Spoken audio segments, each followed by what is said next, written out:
بسم الله الرحمن الرحیم. قدرمندو لیدونکو اوریدونکو او ګرانو هیوادوالو سلامونه او احترامات مې ومنئ. نن 1 د دسامبر کال 2015 چې د چهارشنبې ورځ سره سمون خوري ستاسو په خدمت کې حاضر یم. دا زموږ د نن ورځې دویمه برنامه ده. ستاسو د پوښتنو، پیشنهاداتو او انتقاداتو برخه ده. په مخکنۍ برخه کې کافي نړیوال موضوعاتو او د جهادي راپورونه و چې وړاندې مې کړل. که دوستان علاقه لري کولی شي هغه واوري.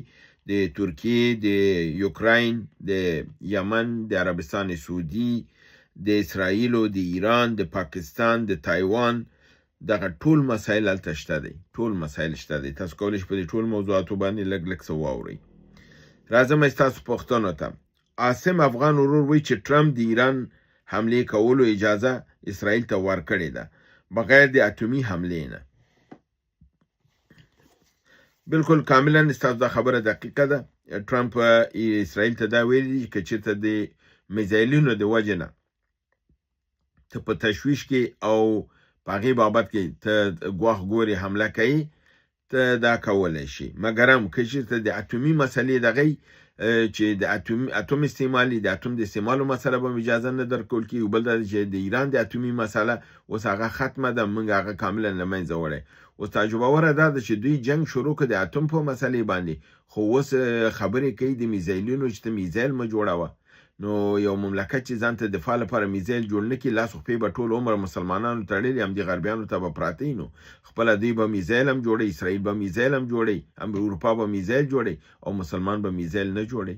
دا خو بالکل د عقل منطق نه لرې ده.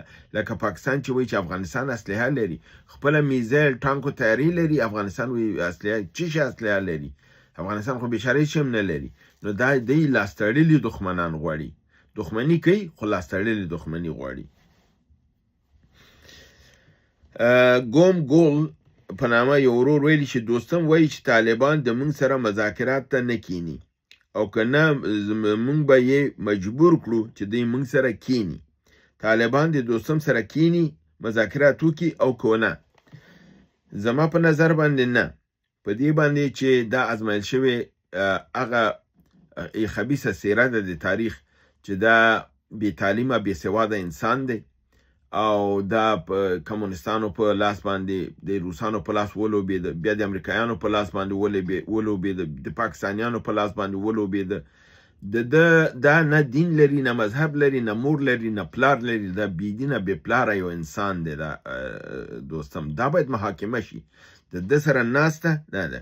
راځو د دوی د قوم مسلې ته چې ازبک او ترکمن دي، هغوی په خپله خپل دلته مشران لري، دغه لري او د نظام سره اړیکې لري. که خلک کینی د اسلامي امارت د خلکو سره به کینی. دوستم سره د ناستې ضرورت نشته. دا یو فساد دی، د فساد جړه ده. د محکمې لپاره که راځي اول باید محاکمه شي، پس له هغې نه بیا که بیا پاک ووته بیا چې هر څه کوي. راځم پوښتنو ته. د عایشه 65K ویوز دا وایي چې آیا متحده عرب امارات د افغانستان یا د BLA سره مرسته کوي د ګوادر بندر د ناکامولو دپاره د پاکستان د طرفه دا تور پې لګول کیږي؟ او د هغوی دا په دې تور لګوي چې امارات متحده دا نه غواړي، لپاره دی چې د امارات متحده بندرګاه چې ده ډیره یو په حساب لویه بندرګاه ده، مرکزیت حیثیت لري. او ویل کېږي که ګوادر فعال شي د هغې حیثیت کمیږي. نو دې کې د هغوی سره رقابت بالکل موجود دی. مګر دا چې افغانستان سره مرسته خو بالکل امارات متحده مرسته کوي. مګر د BLA سره مرسته کوي که نه کوي په دې شي کې معلومات زمان نشته دی. ځکه چې په دې پوهیمه چې امریکا مرسته کوي، په دې پوهیمه چې هندوستان مرسته کوي. مګر دا چې امارات متحده مرسته کوي که نه کوي، ځکه چې د هغوی د هغې د بلوچستان په ازادېدلو کې دې کې کوم داسې دغه نشته دی، انټرست نشته. مګر هم د ګوادر په ناکامولو کې د هغې انټرست شته دی. ممکن چې هغوی خپل په دې ساحه کې به خپل کوشش کوي او په دې باندې پاکستانیان هم پوهېږي چې هغوی دا نه غواړي. ځکه چې ګوادر که کامیابېږي هغې د چاپهار کامیابي هم نه غواړي. ځکه چې بیا د ټولو د افریقایي ممالکو، د اسیایي ممالکو همدارنګې دی، دا ټولو ته هغه مرکزي شکل لري بندرګاه او ډېر کافي عاید لري، هغه خرابېږي. خالد خټک ورور وایي چې د نړۍ روانو حالاتو باندې یقین نه لرم چې امن راشي دې لارې پرې کولو ته چې ډالر په مقابل کې برکس د برکس خبرونه وو دا د برکس تعاملات سرته رسولي دي او دا دې کې څه مشکلات دي یعنی ولې نه کامیابیږي دغه مسله دا ده چې د برکس لویه مسله یو د بانکي سیستم مسله ده یو د نوټ ده چې که پیسې جوړه کړي ډالر به ختموي او بل دا دی چې بانک جوړ کړي نو مرکزي بانک د امریکا به ختموي په دې باره کې ټول متحد دي چې دا کار به کوي خو په ورو به یې کوي په دا رقم یو ځلي نه کوي چې ټول نظام د نړۍ په دې سره د کولاپس کیږي یعنی سرچپه کیږي او ټرمپ دې باندې اخطار هم ورکړی دی چې که چېرته داسې اقدام تاسو کوئ زه جدي عکس العمل ښکاره کوم ځکه د هغې ژوند تباه کیږي د امریکا ژوند تباه کیږي ډالر یې د منځه ځي او مرکزي بانک د منځه ځي دنیا باندې قدرت یې ختمیږي نو په دې اساس باندې دا 25 مملکت چې دي دی په سرعت کار نه کوي ډېر ورو کار کوي کارونه مخکې وړي چې ښه قوت ته ورسېدل بیا نوټ هم دغه کړی دی بانک باندې هم کار کړی دی دغه بانک سیستم باندې کار ډېر زیات په کار دی نو هغه ورور چې دی ښه قوت ته ورسېدل بیا به اعلان کوي دفعتاً ځان ته میدان د جنگ چې باعث د سقوط د اقتصادي د چین لپاره ډېر لوی ته ضرر کوي ځکه د چین ډېره زیاته سرمایه په امریکا کې ده نهایته زیاته ده نو په ټریلیونه ډالر ده نو په دې رقم سره دوی دغه نه اخلي ریسک نه اخلي ګلیچ ایکس ورور وی زه عبدالکریم یم دغه د کابل ښار هوا چې ککړه او خرابه ده که چیرته دولت 8 لکه کورنۍ دلته دي کوم کورونه چې بې نقشې هلته خلکو جوړ کړي دي هغه کورونه وران کړي او دغه خلک ولایتونو ته دغه کې بوزي نو د هوا ککړه هوا به پاکه شي او کابل ښار به منظم شي د ځواب په هیله وروره هیله خو د ښه هیله ده او که ووایي چې سمه هم نه ده لپاره دې چې ته 8 لکه خلک 8 لکه کورنۍ د کابل ښار نه غواړې وباسې دا یو اسانه کار نه دی دا د دنیا لوی ترین قدرت هم نشي کولی امریکا یې نشي کولی ځکه چې دا وړوکی کار نه دی چې ته 8 لکه کورنۍ چې هر کورنۍ کې که 15 کسانه وي خبره 100 میلیونه ته ځي د دومره 4 میلیونو کسانو ایستل د یو ښار نه دا اسانه خبر نه ده بیا د دوی په بل نور ولایتونو کې ځای په ځای کول هغه ولایت ته ځي که نه ځي تی جبري وړي دا منطقي خبره نه ده بله خبره دا ده چې دا لوی بودیجې ته ضرورت لري هغه لویه بودیجه د دې دولت سره نشته افغانستان بې وزله دی اوس هم چې اسلامي امارت کوم کارونه کوي او دغه کې یعنی خیر دی ویسي چې دی کوي د امریکا په موجودیت کې په میلیونونو ډالر راتلل کارونه سره نشو کولی دا خو دې ته حکومت نه راځي هغه 40 میلیونه ډالر دی هغه ورته ټول یادوي هغه نه یادوي چې د ورځې 300 میلیونه ډالر راتلل د ورځې دا خو په میاشت کې 40 میلیونه دی هغه په د ورځې 300 میلیونه راتلل هغې کې دوی پوښتنه نه کوله 40 میلیونه پوښتنه کوي نو په دې اساس باندې زه فکر کوم چې دا هغه عملی دغه نه لري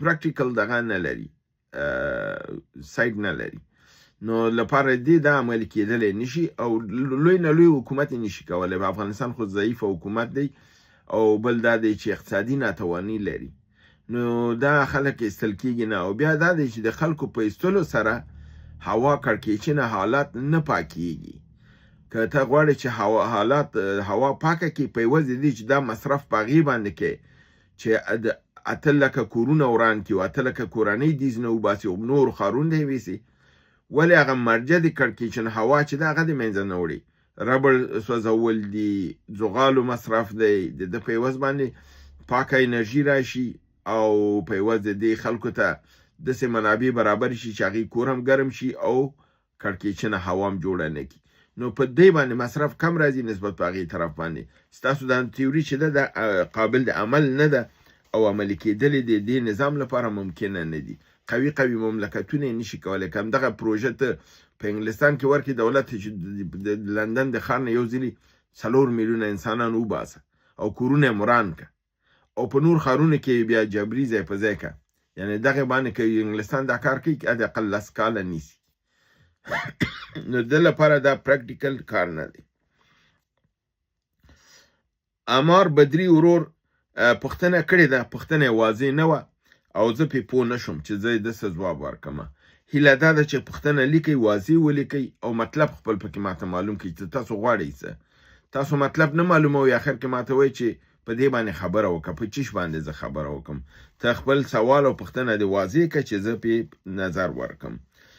نظر حسین ورور یا نظر حسین مې لیکلي دی، میم پکې اچولی خو فکر کوم نوم یې حسین دی. نظر حسین د فضل الرحمن اوسنۍ بیانونه د پاکستان یو نوی چال نه دی، بالکل د اردو نوی چال ښکاري او د دې پاکستان علما چې دي دا ټول خرڅ شوي علما دي، د ده نه اکثرا اردو د پاکستان استفاده په ټول د تاریخ کړې.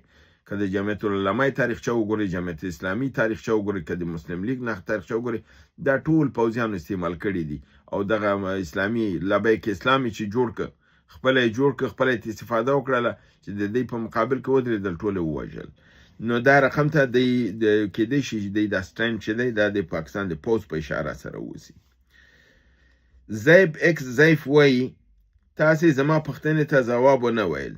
د بیلید او بیلف په اړه تاسو ویلو چې اروپا او امریکا سره د اړیکو کې د دې متعلق معلومات راکړئ. وروره بعضې خبرې دي چې هغه معلومات ورکولو ته ضرورت نه لري او هغه باید بعضې موضوعات دي چې هغه نه ویل کېږي. نو د لپاره ما تېر ځلې مې ستاسو دا پوښتنه اګنور کړله. نو تاسو چون بیا لیکلې ده په دې چې تاسو ته معلومه شي چې ما ستاسو پوښتنه لوستې ده، خو په دې ساحه کې زه دا معلومات نشم ورکولی چې ته ما نه پوښتنه کوې چې د دې کسان څوک دي او معلومات یې راکړه او دا چا سره تماس کې دي، ولې دا معلومات تا ته څوک درکړي، ولې میډیا کې دا شان دا کې، دا خو د حیاتي مسله ده د بلوچستان او د اغیزي. نو دې لپاره دا لازمي نه ده. افغان صاحد وایي چې د الجولاني ښایي سم مجاهد و، امریکایانو هڅه وکړه چې بدنامي کړي، باسکټبال یې ورسره وکړ. علي احمد آرام د قندهار نه. وروره ستاسو ته زه څه ووایم، نو په دې نه پوهېږم چې دا ستاسو هغه علمي او د هغې سطحې پورې تعلق لري، څومره فهم و دانش لرئ چې تاسو دا رقم سطحي مسایل ګورئ او په دې رقم دغه کېږي. مشکله ده چې ستاسو زه پوه کړلی شم. یعنې داسې د ماشومانو لوبې ښه نه دي چې د مجاهدو د امریکا په مقابل کې جنګېده او امریکا وغولوه او دی لاړه یو باسکټبال یې وکړه، دا چل ورسره وه. دا خو دغه باسکټبال ولې د جلال الدین حقاني سره امریکایان نه کوي؟ دا ولې دا لوی لوی رهبران د اسلامي نړۍ ټولې ووژل، هغې سره ولې باسکټبال نه کوه او هغې ولې ونه غولېدل چې دا غولېږي؟ نه، دا غلام دی. دا په 2015 کې گرفتاره شو، بندي شو د امریکایانو سره، 15 کاله د مکمل ټریننګ لیدلی دی. د ویډیوګانې موجودې دي چې هغه کوم استخباراتیانو چې دماغ یې ورته اینځلی دی هغه انګلیسان دي، هغې وایي چې دا راغی موږ ته، موږ دا ټریننګ که موږ دا تربیه که، دا مکمل سوشي دماغي شوی دی. دا داسې خو نه ده چې هسې دا خو یو بعضې دي چې ډېر احمقان ماته ښکاري، دومره احمقه دي، د حده زیات احمق انسانان دي چې هغې ښه ګوري چې دغه انسان څه کوي، بیا وایي دا مجاهد دی، بیا وایي دا مجاهد دی. وروره دا څه رقم مجاهد دی چې هلته ټرمپ خپل په چوکۍ کې ناست دی، دا لکه عسکر غوندې څنګ کې ودرېږي، بې حیثیته ودرېږي. دا څه رقم مجاهد دی؟ تاسو که دې غلامۍ ته تاسو هوښیاري وایئ نو بیا تاسو بد کول چې د امریکا سره هم جهاد کوو، تاسو بد کول د امریکا سره هم جهاد کوو. که دا هوښیاري ده نو خو بیا تاسو بد کو چې د روسانو سره هم جهاد کوو. که دا هوښیاري ده تاسو بد کول چې د انګلیس سره هم جهاد کوو. دا هوښیاري نه ده. ایجنټ معلومیږي، مجاهد معلومیږي. د مجاهد سره امریکا په ژوند کې نه کینی. همدا اوس د جولاني دفاع ټرمپ عین دغې نه دفاع کوي، د نتنیاهو نه دفاع کوي. تیره اونۍ کې ما تاسو په خبرونو کې ونه ویلې چې نتنیاهو ته اخطار ورکړی چې د الجولاني سره به لاس نه وراچې، هغه زموږ ډېر تابعدار بچی دی. نو که دا داسې مجاهد وي نو بیا نتنیاهو ټرمپ یې ولې دومره کلک ولاړ دی؟ په دې ولاړ دی چې هغه ته معلوم دی چې دا زموږ بچی دی، موږ تربیه کړی، موږ ته کار کوي. ټول سوریه یې ورته وسپارله. که تاسو سترګې کار نه کوي، تاسو عقل و منطق نه لرئ، دې کې زه څه کولی شم؟ ډېر جاهلانو سره زما سر و کار دی، زه څه وکړم؟ تاسو که عقل و منطق نه لرئ نو دې کې زه خو څه نشم کولی. لاړ شئ خپله وګورئ، عمل ته نه ګورئ، صحنې ته نه ګورئ. امریکا په یو ګوشه د سوریې کې راننوتې، اوس په ټولو ګوشو کې خپل قوای ځای په ځای کړله. باندې یو لیکي چې ته دا خبره کوي چې دا امریکایان، خو امریکایانو په اوله کې د زمونږ مجاهدینو هم دفاع وکړله، بیا پس یې بېرته د همدې جهاد په مقابل کې همدا مجاهدین ونه درول. عین لوبه هلته هم روانه ده. دغه کس یې خپلو رایو څخه خاوره یې ترېنه ونیوله، اوس یې بېرته وهي، چې وهي په چا یې وهي؟ ورته ډلې مقابل کې جوړوي، بېرته یې وهي، تضعیفه کوي یې ځکه نظام یې ترېنه لاس کې نیولی دی. دا چې تاسو په دلایلو منطق باندې نه پوهېږئ، په دې کې زه تاسو سره څه وشم ویلی؟ هیله ده چې برنامه وګورئ، خوا کې دوستان سره شریک کړئ. تر بل برنامې چې تاسو حضور ته حاضرېږم، تاسو په لوی پروردګار سپارم. وما علینا الا البلاغ.